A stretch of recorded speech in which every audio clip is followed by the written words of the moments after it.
వెర్రి 1000 రకాలంటారు, కానీ తెలివి మాత్రం 9 రకాలంటున్నారు నిపుణులు. మనం ఏం చేసినా దాని వెనుక ఏదో ఒక కారణం ఉందంటున్నారు.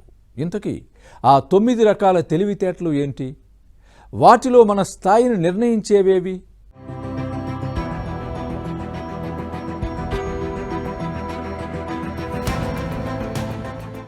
తెలివితేటలు మన జీవితాన్ని ప్రభావితం చేసే ప్రధానమైన అంశం. ఈ తెలివితేటల మీదనే ఒక మనిషి ఎదుగుదల ఆధారపడి ఉందంటారు.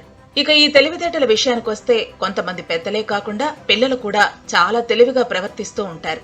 అందుకే నీకిన్ని తెలివితేటలు ఎలా వచ్చాయరా అని పొగిడేస్తూ ఉంటాం. అందుకే ఆ అబ్బాయికి ఎన్ని తెలివితేటలో, ఆ అమ్మాయి ఎంత తెలివైనదో అనే మాటలు మనం తరచుగా వింటూ ఉంటాం. ముఖ్యంగా చదువుకునే పిల్లలు ఉన్న ఇళ్లలో ఈ మాటలు సర్వసాధారణంగా వినిపిస్తూ ఉంటాయి. పిల్లలకు తెలివితేటలు పెరగడానికి సరస్వతి లేహ్యాలు వంటివి కూడా వాడుతూ ఉంటారు తల్లిదండ్రులు. ఇంకొన్ని ఇళ్లలో అయితే నీ ఫ్రెండ్ చూడు ఎంత చక్కగా చదువుకుంటున్నాడో, వాడుకున్న తెలివితేటలు నీకు లేవు అంటూ పోలుస్తూ ఉంటారు. మనం ఎన్నన్నా అనుకున్నా నిజానికి కొంతమందికి తెలివితేటలు ఎక్కువగా ఉంటే మరికొందరికి తక్కువగా ఉంటాయంటున్నారు నిపుణులు.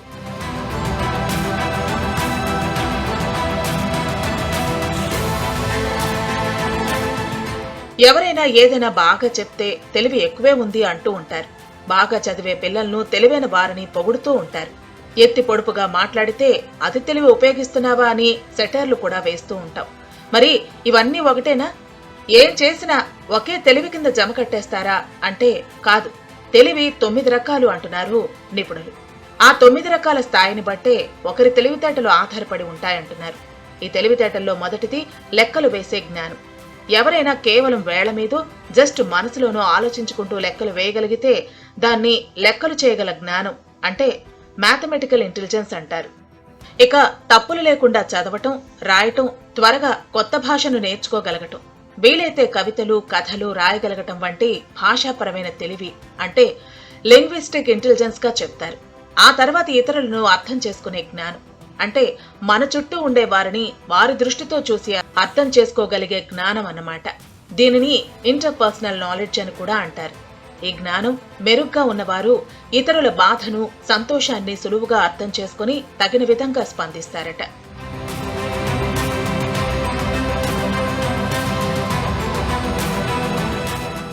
ఇకపోతే చాలా మంది ఇతరులను అర్థం చేసుకున్నంతగా తమను తాము అర్థం చేసుకోలేరు. తమలోని లోపాలను గుర్తించలేరు. అలా తమను తాము అర్థం చేసుకునే జ్ఞానమే ఇంట్రాపర్సనల్. ఈ సామర్థ్యం ఉన్నవారు తమను తాము ఉత్సాహపరుచుకుంటూ విజయ తీరాల వైపు పయనిస్తారంటున్నారు నిపుణులు. కొందరు దేన్నైనా చూసినప్పుడు రంగు, ఆకారం నుంచి చిన్న చిన్న అంశాల దాకా వెంటనే గుర్తు పెట్టుకోగలరు.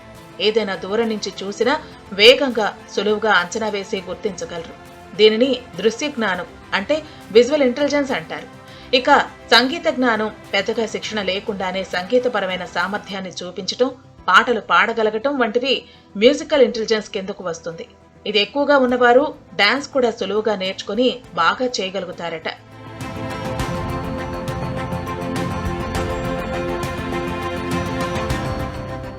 శరీర జ్ఞానం ఎప్పుడూ శరీరాన్ని ఫిట్ గా ఉంచుకోవడంపై ప్రత్యేకమైన అవగాహన ఉండే జ్ఞానం ఇది. దీన్ని కిన్ ఈస్థెటిక్ ఇంటెలిజెన్స్ గా నిపుణులు చెబుతారు. ఇది ఎక్కువగా ఉన్నవారు క్రీడల్లో రాణిస్తారట. ఇక పర్యావరణ జ్ఞానం మన చుట్టూ ఉన్న ప్రకృతి పట్ల ప్రత్యేకమైన అవగాహన, ప్రేమ ఉండే జ్ఞానం ఇది. చెట్లు, చేమలు, జంతువులే కాదు, కొండలు, గుట్టలు, అడవులు, నదులు వంటి అన్ని ప్రకృతి అంశాలపై వీరికి విభిన్నమైన అవగాహన ఉంటుంది.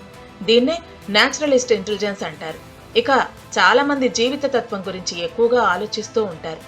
మనం ఏమిటి, మన చుట్టూ ఉన్నదేమిటి, ఈ విశ్వం ఏమిటనే పరమార్థిక అంశాలపై దృష్టి పెట్టే జ్ఞానం అన్నమాట.